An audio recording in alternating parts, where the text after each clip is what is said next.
അസ്സലാമു അലൈക്കും. മദ്രസ പാദവാർഷിക പരീക്ഷയുമായി ബന്ധപ്പെട്ട് 2ാം ക്ലാസ്സിലെ കുട്ടികൾക്ക് വേണ്ടി ഉണ്ടാക്കിയ അഖീദയിലെ മോഡൽ ക്വസ്റ്റ്യനാണ് ഇതിൽ ഉൾപ്പെടുത്തിയിട്ടുള്ളത്. നമുക്ക് അഖീദയിലെ മോഡൽ ക്വസ്റ്റ്യൻസ് നോക്കാം. ആദ്യത്തെ ക്വസ്റ്റ്യൻ യോജിപ്പിക്കാം. ഇപ്പുറം ബോക്സിൽ 6 വാക്കുകൾ തന്നിട്ടുണ്ട്. അപ്പം അതിനനുസരിച്ചിട്ട് ഇപ്പറുള്ള 6 ചോദ്യങ്ങൾക്കും ഫില്ല് ചെയ്യാം. ഒന്നാമത്തെ ചോദ്യം, ഭൂമി പടച്ചത് ഡാഷ്. ഇപ്പുറം നുബുവത്ത് ലഭിച്ചു മനുഷ്യർ, അബ്ദുള്ള, അള്ളാഹു, മലക്കുകൾ, മുഹമ്മദ് നബി സല്ലല്ലാഹു അലൈഹി വസല്ലം. അപ്പം ഭൂമി പടച്ചത് ആരാന്ന്? അള്ളാഹു ആണല്ലേ. അപ്പം അവിടെ അള്ളാഹു എന്ന് എഴുതുക. രണ്ടാമത്തെ ചോദ്യം, നമ്മുടെ നബി സല്ലല്ലാഹു അലൈഹി വസല്ലമയുടെ പേര് എന്താണ്? പേര് എളുപ്പമാണല്ലേ, മുഹമ്മദ് നബി സല്ലല്ലാഹു അലൈഹി വസല്ലം. ഇനി മൂന്നാമത്തെ ചോദ്യം, നബി സല്ലല്ലാഹു അലൈഹി വസല്ലമ തങ്ങളുടെ ഉപ്പ ആരാണെന്ന് ചോദിക്കുന്നത്. അപ്പം ആരാണ്? എളുപ്പമാണല്ലേ, അബ്ദുള്ള. നാലാമത്തെ ചോദ്യം, നബി സല്ലല്ലാഹു അലൈഹി വസല്ലമ തങ്ങൾക്ക് 40-ാം വയസ്സിൽ ഡാഷ്. 40-ാം വയസ്സിൽ എന്താ ലഭിച്ചത്? നുബുവത്ത് ലഭിച്ചു അല്ലേ. അഞ്ചാമത്തെ ചോദ്യം, മണ്ണിനാൽ പടക്കപ്പെട്ടു.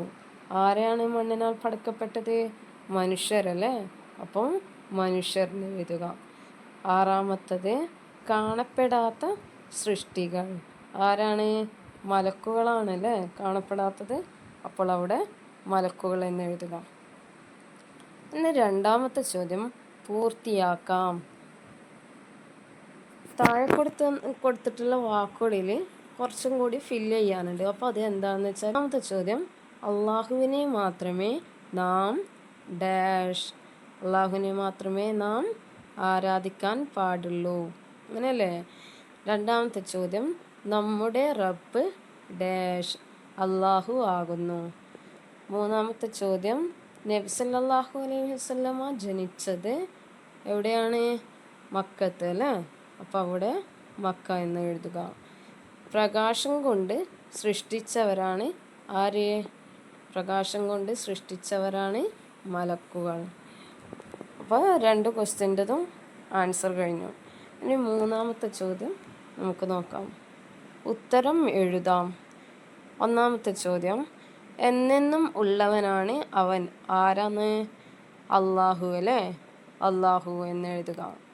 രണ്ടാമത്തെ ചോദ്യം, നബി സല്ലല്ലാഹു അലൈഹി വസല്ലമ തങ്ങൾ ഹിജ്റ പോയത് എങ്ങോട്ട്? എങ്ങോട്ടാണ്? മദീനയിലേക്കാണ് അല്ലേ. അപ്പം അവിടെ മദീന എന്ന് എഴുതുക. മൂന്നാമത്തെ ചോദ്യം, നബി സല്ലല്ലാഹു അലൈഹി വസല്ലമ തങ്ങൾ എത്രാം വയസ്സിലാണ് വഫാത്തായത്? അപ്പം എത്രാമത്തെ വയസ്സിലാണ്? 63 അല്ലേ. ഇനി അടുത്ത ചോദ്യം, 2 വീതം എഴുതാം. പ്രധാനികളായ മലക്കുകൾ ഏതൊക്കെയാണ്? 4 മലക്കുകളുടെ പേരാണ് നമ്മൾ പാഠപുസ്തകത്തിൽ പഠിച്ചതല്ലേ. അപ്പോൾ ഒന്നാമത്തെ ആരാണ്? ഇസ്രാഫീൽ അലൈഹിസ്സലാം. ഇസ്രാഫീൽ അലൈഹിസ്സലാം എഴുതാം. അല്ലെങ്കിൽ ജിബ്രീൽ അലൈഹിസ്സലാം എഴുതാം. മീകായിൽ അലൈഹിസ്സലാം എഴുതാം. അങ്ങനെ 4 പ്രധാനികളായ മലക്കുകളുടെ പേരാണ് പഠിച്ചതല്ലേ. പിന്നെ രണ്ടാമത്തെ ക്വസ്റ്റ്യൻ, അള്ളാഹു നമുക്ക് തന്ന അനുഗ്രഹങ്ങൾ അത് 2 എഴുതുക. എന്തൊക്കെ തന്നു? കാണാൻ കണ്ണ് തന്നു, തൊടാൻ കൈ തന്നു അല്ലേ.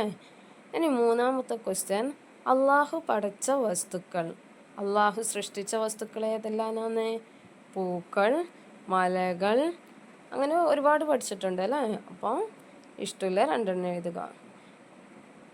ഏഴാമത്തത്, ഒരു പാട്ട് പഠിച്ചിട്ടുണ്ട് അല്ലേ നമ്മൾ, അല്ലാ അല്ലാ അല്ലാ എന്ന് തുടങ്ങുന്ന ആ പാട്ടിന് അവിടെ ഫില്ല് ചെയ്യാനാണ് പറഞ്ഞിട്ടുള്ളത്.